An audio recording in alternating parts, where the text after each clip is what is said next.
tearing out pieces of me to replace the broken pieces of you. Tearing out.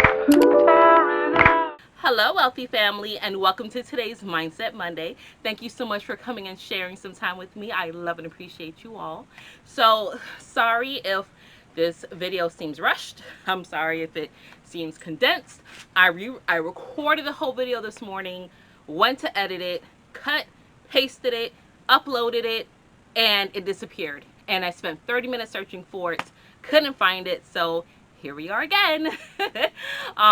So today's Mindset Monday, we are talking about sibling rivalry.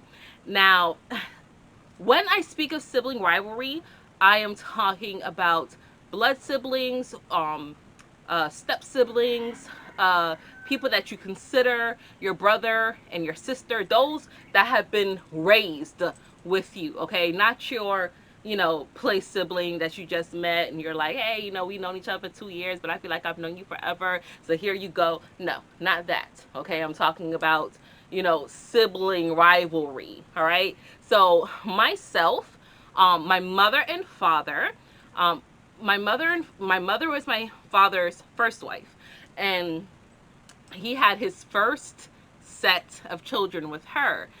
Together, they have 4 children. I have 2 older brothers and my older sister, and then me. And in between my sister and myself, we're 5 years apart, I have a brother and a sister. Okay. Then I have 2 college age siblings. They're like in their low 20s. And then I have another sibling who is 2 years old. All right. And she lives in Jamaica. I don't really know her. The 2 siblings that are in college, I know them. I've met them throughout the course of their life. But, last time I saw them was 2 years ago. Like, we don't see each other too often. The siblings that are in between my sister and I've known them since middle school. We did not really grow up together, but we have a lot of similarities, a lot of things in common. So my perspective is coming from my siblings with my mother and father, and then the 2 in between, because those are the siblings that I know the most, right? That I interact with the most. Now, we all have our own tumultuous relationships. Of my mother and father's children, I am the only one that was born here in the States, and I had a complete different upbringing than them. My family is originally Jamaican, so they had the taste of the islands. And after my parents divorced, while I was still a baby, now I just had my mother in my life only. So, upbringing was a bit different. And growing up, I would do certain things and they'd be like, man, if I ever did what Chanel did, I would have got ba ba ba ba ba ba ba. But, things are different. And then, of course, religion has divided us. I was raised as a Jehovah's Witness. So there are certain things now that I don't do because I'm no longer practicing Jehovah's Witness. But 2 out of my 3 siblings are still very active, right? And that's my eldest brother, who I always look to as my father figure. Then my second eldest, he's not practicing. My sister, very active. And then myself. And then my 2 other siblings, right, that are in between, they're not really they don't practice the witness at all, the witness religion at all. So, those that aren't really active, we get to talk more. But those who are active, right, the religion tells them that they shouldn't have that much of a conversation with those who aren't, even though we're family, we're blood. And that's okay. I'm okay with it, right? But growing up, there was some animosity because, again, I was raised a bit different.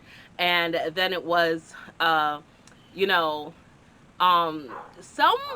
don't want to say hatred, but just some, like, malice or resentment. There you go. That's what I was looking for. My grandfather, who's 102, and his wife, they used to tell me a story. She's my grandmother. She's just not my biological grandmother, but she's my grandmother. They used to tell me a story when they came to visit me when I was a baby, and they caught my sister trying to suffocate me with a pillow, right? And I feel like that never kind of changed, right? She's always kind of felt that way, right? She doesn't want to kill me, but we're not the best of friends, and she's not like that. She has to drag me everywhere with the 5-year age difference between me and her friends, right? There was a couple times where I did some things that may have been out of pocket, right? Or I got her in trouble. So, regular degular. But when I think of rivalry, with anybody, but especially your siblings, there's a subliminal competition. Now, rivalry doesn't mean that they're always outright competing with you. Sometimes it can be in their mind. Sometimes you may not even know, right? Sometimes they're just trying to one up you for whatever feelings it is that they have or that they're harboring against you. And if you have a rivalry with the sibling, it can be hurtful, especially if you were raised with that sibling, because you feel we're blood. We should automatically be okay. We should automatically be in love with each other. And, things happen. We came through the same lineage. But let me remind you that this is just a title. Siblings, brother, sister is just a title. The energy that is in that person is what matters. And I know for a fact that I've had past lives with my siblings before, and our roles were completely different. So that person that you're looking at as your sibling could have been, your parent in another life, or a grandparent. They could have been the male person. It could have been someone that you robbed or someone that you stole from. It could have been someone you murdered, right? Remember, I told you, people that you have karma with will come back as your family, so you can repay that karma in whatever way, right? Your souls will make an agreement that, hey, we're going to be family this lifetime because there's some things that I owe you that I need to do, I want to experience, right? So you could have a sibling now that in another life, you were their best friend, but you kidnapped their child. And now in this lifetime, they're like, I'm going to come back as your sister. And we're going to grow up okay. We're going to grow up close. We're going to have some type of rivalry. And then when you get married, I'm going to sleep with your husband on your wedding night, just so your soul can experience that pain so you can grow. It's a real thing.